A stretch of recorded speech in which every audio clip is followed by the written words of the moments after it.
د رسنیزه ژبه درنو مینوالو سلامونه. څو ورځې مخکې ما ویډیو کړې وه چې مشتبه دا شی سم دی او دا ناسم دی. بیا مختلفې تبصرې سوې وې او ښه مې دا وګڼله چې دلته یوه بله ویډیو وکړم.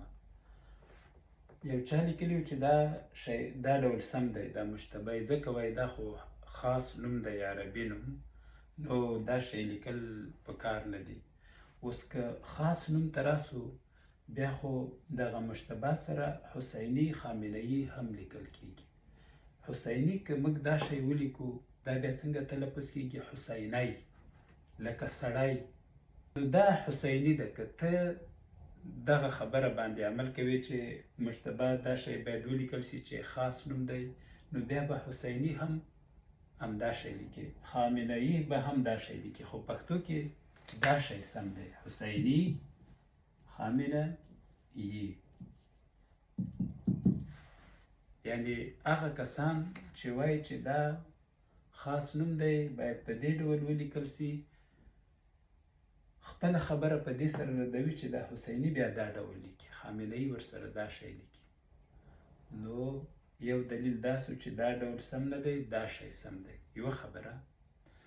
دویم، ځینې وایي چې پخوانیو لیکوالو پرېکړه کړې او همغسې ټیک ده، یعنې دا شی به ولیکل سي. نه، هغو څنګه پرېکړه کړې؟ هغو ویلي چې دا شی ولیکئ، یعنې یې د پاسه الف ورکړئ. ته چې الف هم نه ورکوې تېروتنه ده، او بل که الف ورکړې د هغو پرېکړه هم سمه نه ده. هغه د عربي لپاره به سمه وي، خو پښتو کې باید دا شی ولیکل سي، ځکه دا ډول یې تلفظ کوو. او یو بل کس بیا ویلي چې زموږ او د عربي رسم الخط یو شان دی، نو دغه شی سم دی، دا ناسمه خبره ده ستا. ټیک ده، زموږ او د عربو رسم الخط یو دی، خو موږ د خپلې ژبې لپاره خپل اصول لرو. ګورې، عربان محکمه دا شی لیکي، دې ته تانیستې وایي. محکمه ده، د پاسه په هې ټکي ورکوي، خو تلفظ یې نه کوي. پښتو کې موږ څنګه لیکو؟ ټکي نه پې ورکوو، خاص هې لیکو. یا همدغه تانیستې چې کوم ځای کې عربان تلفظوي دا شی لیکي، دا رحمت وایي. پښتو کې موږ څه وایو؟ رحمت. یا هیبت، دا تانیستې سره لیکي دا ډول، خو پښتو کې موږ هیبت دا شی لیکو. ته چې دا عربي رسم الخط یا د دوی دود نه منو، دا ډول یې لیکو، نو باید دې ځای کې هم دا شی ونه لیکو، دا ډول یې ولیکو. یوه خبره دا هم ده چې پخوانیو لیکوالو که ویلي چې دا شی دې ولیکي، هدف یې پیغمبر دی، هغه هم د پاسه ورباندې یو الف. خو زه ته خو اوس پیغمبر نوم نه لیکو که نه. مشتبه نه خو زما اوس ته منظور محمد مصطفی صلی الله علیه وسلم نه دی، بلکې مشتبه نه منظور د خامنه‌ای زوی دی. یا د یحیی نه خو زما اوس ته منظور پیغمبر نه دی. یحیی کیدای سي زه ته د پاکستان پخوانی ولسمشر ښیي، یا اوس د یو چا نوم وي. یا موسی نه خو زما اوس ته منظور به موسی کلیم الله نه وي، څوک به وي؟ موسی شفیق. نو موسی شفیق دا شی لیکه. یو بله خبره دا هم ده چې ځینې کسان وایي چې دا خو له پخوا نه دود ده او ولې بدل سي. نو له پخوا نه ته که په یوه ناسمه لار روان یې